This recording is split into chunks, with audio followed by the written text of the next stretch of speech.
जिनेंद्र भगवान की अर्चना के लिए सब लोग जो हैं भरे हाथों आते हैं, और जब अपन भर करके आते हैं तो यहाँ से भी भर करके लौटते हैं। एक पुरानी नीति है कि रिक्त पाणिर नेव पश्येत देवता राजानाम गुरु, कि राजा के पास में, गुरु के पास में और भगवान के पास में खाली हाथ नहीं जाना चाहिए।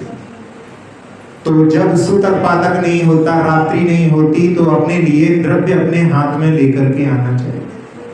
और जिन 8 द्रव्यों के माध्यम से आप भगवान की अर्चना करते हो, उन 8 द्रव्यों का प्रयोग जहाँ पर लौकिक सत्कार में भी किया जाता है, जहाँ विवाह होता है, दूल्हा आता है, आप उसके जो है पैर धुलाते हो, उसको भी जो है टीका लगाते हो, और उसमें टीके में ही थोड़े से चावल भी लगा देते हैं, तो वो जो है अक्षत हो गया। फिर पुष्पों की माला पहनाते हो, फिर नैवेद्य खिलाते हो, तो उसको मिठाई आदि कुछ उसके मुख में दी जाती है। लेकिन इतने सारे लोग जब उसका सम्मान करते हैं तो वो क्या करता है, मुंह में दबा करके छोड़ देता है।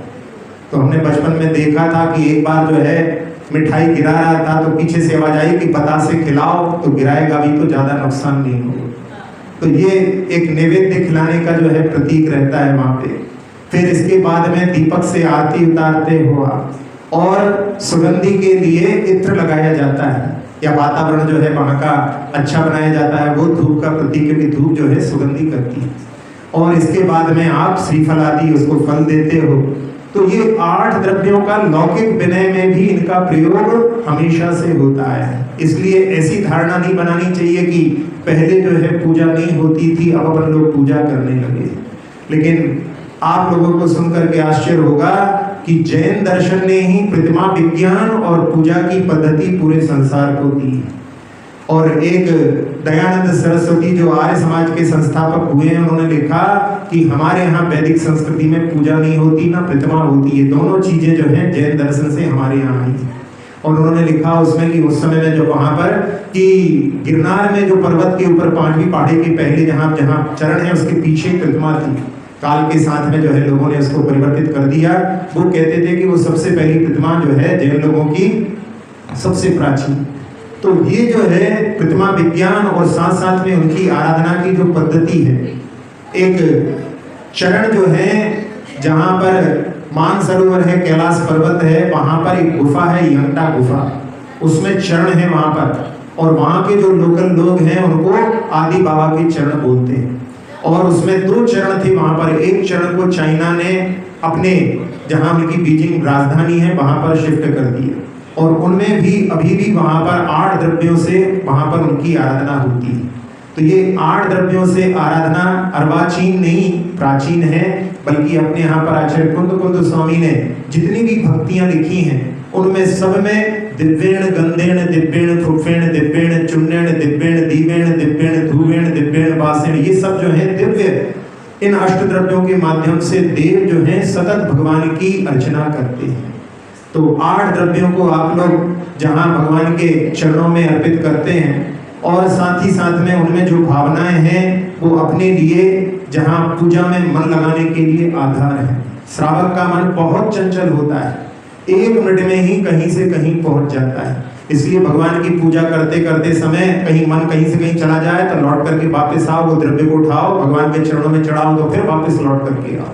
ऐसे जो है श्रावक का मन लगाने के लिए ये बहुत अच्छी पद्धति है, जहाँ सब लोग अभी लोग अपने अपने घर से द्रव्य लेकर के आए होंगे। कुछ लोग जो है जहाँ पर थोड़ी द्रव्य लेकर के आएंगे, कोई जो है बहुत सारे द्रव्य लेकर के आए होंगे। लेकिन इन 10 दिनों में तो विशेष करके सभी लोग बहुत अच्छे से पूजा करते हैं।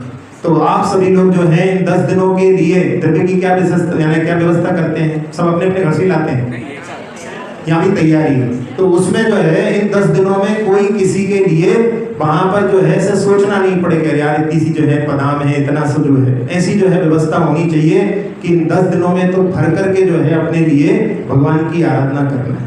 तो उसके लिए यदि आप सब लोग उसमें से कुछ किसी चीज के लिए यदि आपने यदि योगदान दें तो फिर इसमें से जितने भी लोग मंदिर में आ रहे हैं, आप तो जितनी पूजा करोगे ही करोगे, लेकिन आपके द्रव्य से और लोग भी जो है लाभान्वित होंगे, उसके माध्यम से उनका भी जो है पुण्य का भंडार बनाने में आप सहयोगी होंगे। एक जगह पर हम गए थे, छोटी सी समाज थी 10-12 घर की, और वहां पर हमने देखा आहार के समय तो जो थाल रखा हुआ था वो उनका थाल ऐसा लगा हुआ था कि जैसे विधान की सामग्री हो। हमने पूछा कि भाई ये विधान की सामग्री है क्या? कहले नहीं महाराज जी, हमारे यहाँ रोज ऐसे ही पूजा करते हैं। और उन्होंने बताया कि हमारे यहाँ पर्यूषण के बाद में सब घरों में से द्रव्य आती है और उस द्रव्य को हमारे घर में सजा करके रखते हैं। सारी समाज उस घर में जाती है और देखती है कि इनके यहाँ से क्या सामग्री आ रही है, और कोई चीज कम होती है तो कोई टोक सकता है, इसलिए हम सब लोग सारी द्रव्य को बहुत सारा रखते हैं, कोई बोलना दे। तो ऐसे करके हमारे यहाँ पर इतनी अच्छी द्रव्य एकत्रित हो जाती है कि रोज हमारे यहाँ पर विधान जैसी जो है द्रव्य के माध्यम से पूजन होती है। तो जहाँ द्रव्य जो है अपन भगवान के चरणों में चढ़ाते हैं, वास्तव में वैसे देखा जाए तो भगवान कोई नैवेद्य आदि स्वीकार नहीं करते, यानी भगवान जो है क्षुधार रूप पर विजय प्राप्त कर चुके हैं, वो कबलाहारी नहीं होते। लेकिन श्रावक जो है अपने मन को लगाने के लिए, जैसा पहले ही बता दिया है कि मन बहुत चंचल है, उसको लगाने के लिए ये द्रव्य की आवश्यकता पड़ती है। इसीलिए आचार्य श्री ने वासु पूज्य भगवान की स्तुति करते हुए लिखा कि वसु विधि मंगल द्रव्य ले जिन पूजो सागर। सागर यानी आप लोग घर में रहते हो तो 8 मंगल द्रव्य लेकर के भगवान की आराधना करो। और पाप घटे फलता फले पावन पुण्य अपार। इससे जो है पूजा से भी निर्जरा भी होती है, पुण्य कर्म का आश्रय भी होता है और पाप कर्म का संवर भी होता है। एक से ही कई कार्य होते हैं। और जहां साधुओं के लिए लिखा उन्होंने बिना द्रव्य शुचि भाव के जिन पूजो मुनि लोग, तो मुनियों के लिए बिना द्रव्य और निर्मल भावों से, तो इसके माध्यम से बिना शुभोपयोग के शुद्ध ना हो उपयोग। पहले जो है शुभोपयोग, अच्छे जो है पद पर चलना पड़ता है, उसी से ऊपर उठ करके शुद्धोपयोग प्राप्त होता है। तो ये 8 मंगल द्रव्यों का जहां पर अपन आलम्बन लेते हैं, उनके माध्यम से अपना मन पवित्र होता है। और जितनी अच्छी द्रव्य होती है उतने भावों में निर्मलता आती है। हम ब्रह्मचर्य अवस्था में जहां पर एक बार ऐसी बादाम आई थी कि हथेली पर 2 बादाम रखाती थी, इतनी बड़ी बड़ी बादाम थी। जब उसको चढ़ाते थे भरी हुई बादाम तो एक अलग होता है। और आप लोगों ने भी देखा होगा, कहीं बादाम उठाई और उसको हिला के देखा, आवाज नहीं आती, तो उसके खालीपन से मन में भी खालीपन आ जाता है। तो अच्छे से अच्छी द्रव्यों को जो है भगवान के चरणों में समर्पित करते हैं अपने मन को लगाने के लिए। और प्रतिदिन जो है जहां श्रावक आराधना करता है, उसमें आराधना के लिए संकल्पित होकर के यदि आराधना करता है तो आचार्य जी ने कहा कि इस समय में भी अपनी असंख्यात गुणी निर्जरा संकल्प के माध्यम से होती। तो अपने लिए जहां पुण्य का भंडार होने का भी ये साधन है, साथ साथ में निर्जरा का भी साधन है। इसके माध्यम से अपने को प्रतिदिन अपने जो है भावों का, जहां कहा था हमने एक सूत्र के माध्यम से कि अयजनो देवानाम, जो जिनेंद्र भगवान की 24 तीर्थंकर की प्रतिदिन पूजा नहीं करता, वो भगवान के किए हुए उपकार को विस्मृत करता।